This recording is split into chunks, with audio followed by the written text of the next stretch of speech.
Hello friends, মোদকস কিচেনে আপনাদের সবাইকে স্বাগতম। তো আজকে আমি একটা মাছের ঝোলের দারুণ স্বাদের মাছের ঝোলের একটা রেসিপি নিয়ে চলে এসেছি। তার জন্য এখানে আমি 400 গ্রামের একটা রুই মাছ নিয়েছি।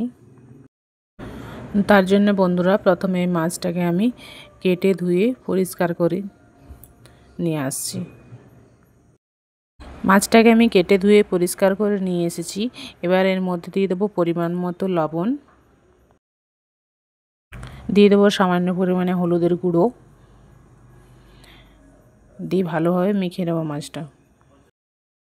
তো পুরো রান্নাটা আমি সরষের তেলে করব, তাই কড়াইতে সরষের তেল দিয়ে দিয়েছি। এবারে এক এক করে মাছগুলো ভেজে নেব।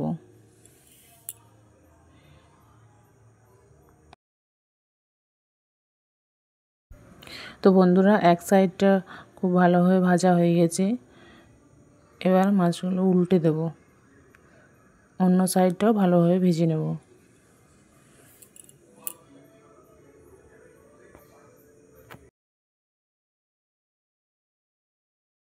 এই মাছগুলো ভাজা হয়ে গেছে, প্লেটে তুলে নিয়েছি। এবার বাকি মাছগুলো একই রকমভাবে ভেজে নেব। এইগুলো ভাজা হয়ে গেছে, তুলে নেব। তো বন্ধুরা, মাছের ঝোলে দেওয়ার জন্য আমি এরকমভাবে লম্বা লম্বা আলু আর ভেন্ডি কেটে নিয়েছি। তো বন্ধুরা, ওই তেলের মধ্যে দিয়ে দেবো মেথি ফোড়নে দিলে মাছের ঝোলে খুব সুন্দর একটা গন্ধ আসে, ফ্লেভারটাও পাল্টে যায়। এবার এর মধ্যে আলুগুলো ভেজে নেব। দিয়ে দেবো ভেন্ডিগুলো একটু ভেজে তুলে নেব। সামান্য পরিমাণে লবণ দেব, দিয়ে ভেন্ডি আলুগুলো খুব ভালোভাবে ভেজে নেব।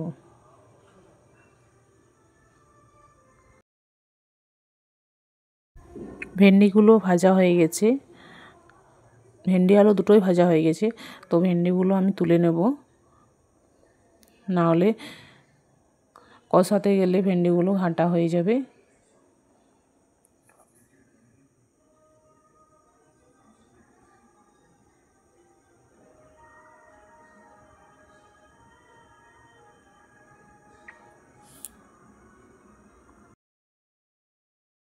এবারে এই ভাজা আলুর মধ্যে দিয়ে দেবো পেঁয়াজ বাটা। কষাতে কষাতে আলুটা পুরো ভালোভাবে সেদ্ধ হয়ে যাবে।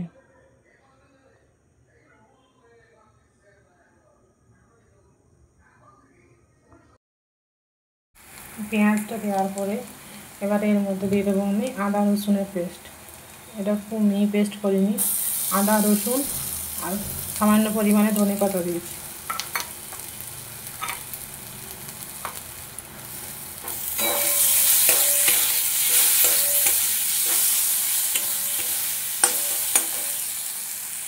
আদা রসুনের কাঁচা গন্ধটা চলে গেলে এর মধ্যে দিয়ে দেবো টমেটো পেস্ট।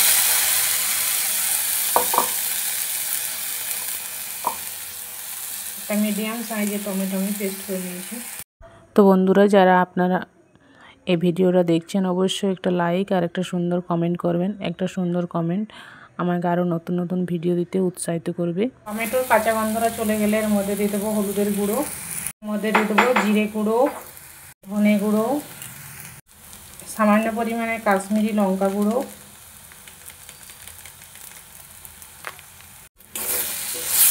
দিয়ে সামান্য জল দেবো, দিয়ে মশলাটা খুব ভালোভাবে কষাবো।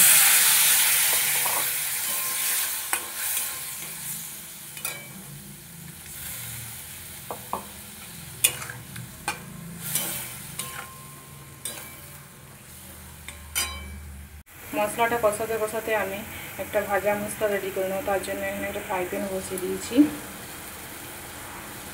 এখানে আমি 1 চামচ 5 ফোড়ন দিয়েছি, এটা গরম করে নেব। আর 5 ফোড়নের সঙ্গে দেবো গোটা করে গোলমরিচ, দিয়ে এটা ভালোভাবে গরম করে নেব। এটা আমি গরম করে নিয়েছি, এবার এটা গুঁড়ো করে নেব। বন্ধুরা, লক্ষ্য রাখবেন যাতে মশলাটা এটা না পুড়ে যায়, তাহলে কিন্তু এর টেস্ট ভালো আসবে না। আপনারা চাইলে এর সঙ্গে একটা শুকনো লঙ্কাও দিতে পারেন। এবারে মশলাটা গুঁড়ো করে নেব। মশলাটা আমি খুব ভালোভাবে কষিয়ে নিয়েছি। এবার এর মধ্যে জল দিয়ে দেব। এটা আমার আগেও শুকিয়ে এসেছিল, আমি একটু জল দিয়ে আরও ভালোভাবে কষিয়ে নিয়েছি।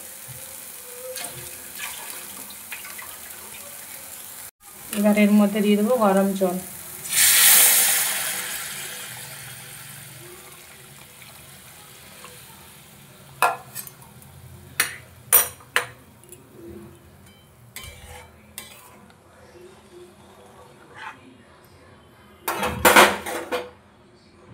এর মধ্যে দেবো পরিমাণ মতো লবণ, সামান্য পরিমাণে চিনি, আর দেবো গোটা 4 কাঁচা লঙ্কা।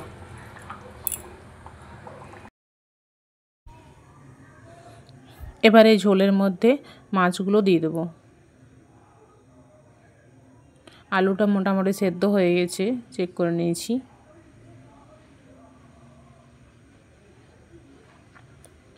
আলুটা ভালোভাবে সেদ্ধ হলে তবেই মাছগুলো দেবেন।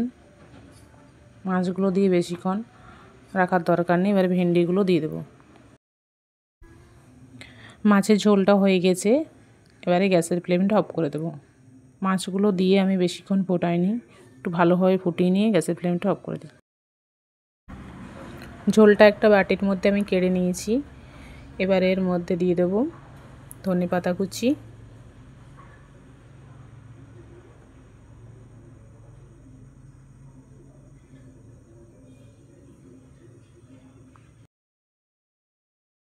আর যে ভাজা মশলাটা রেডি করে রেখেছিলাম ওটা দিয়ে দেবো।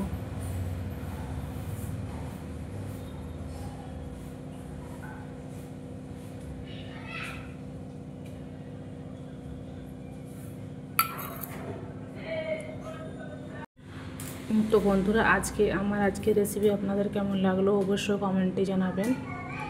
এরকম ভাজা মশলা দিয়ে মাছের ঝোল দারুণ টেস্ট হয়। আর রেসিপিটি যদি আপনাদের ভালো লেগে থাকে please like, share and subscribe করে পাশে থাকার অনুরোধ রইল।